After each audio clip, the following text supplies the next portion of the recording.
बाबा जेसु आवलाई अपनी महालिया हो, मैया जे बेनिया डोलाई हो। बाबा जेसु आवलाई अपनी महालिया हो, मैया जे बेनिया डोलाई हो।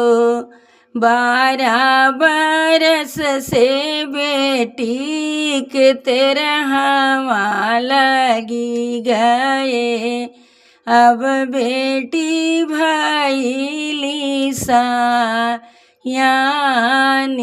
हो।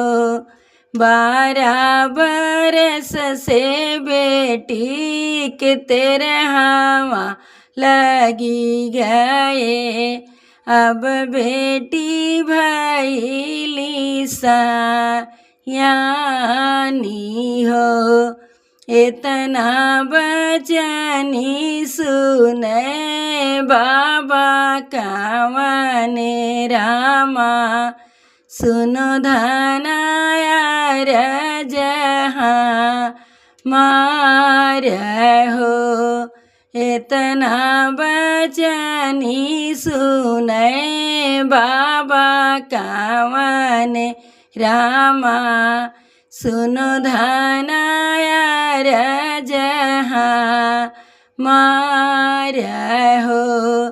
बेटी तो नाई हूँ पाकलया मावा हो, चाहे जहाँ दियाई बा हाई हो।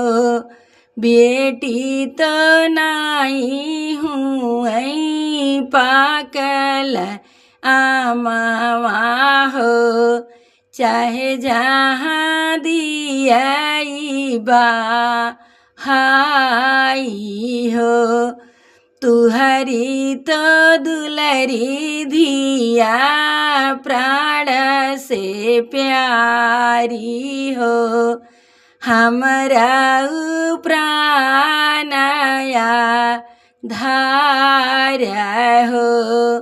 तुहरी दुलारी धिया प्राण से प्यारी हो, हमरा प्राणया धारा हो।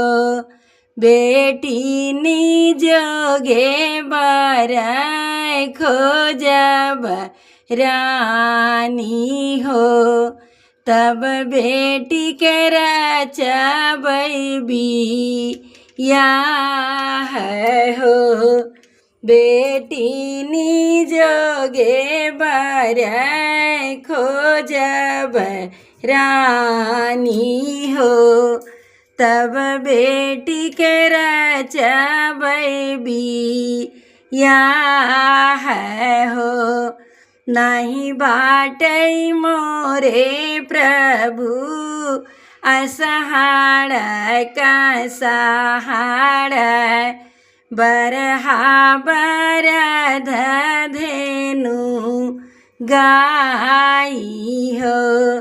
नहीं बाटै मोरे प्रभु जेठई पुतवा हो, जिए कमाए मोरे जाई हो।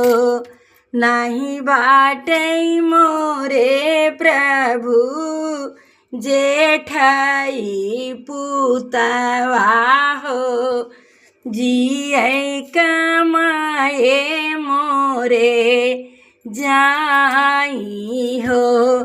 बेटी के जोगे बर खोजबहु मोरे प्रभु, कहाँ बाटै दान हे जय हो।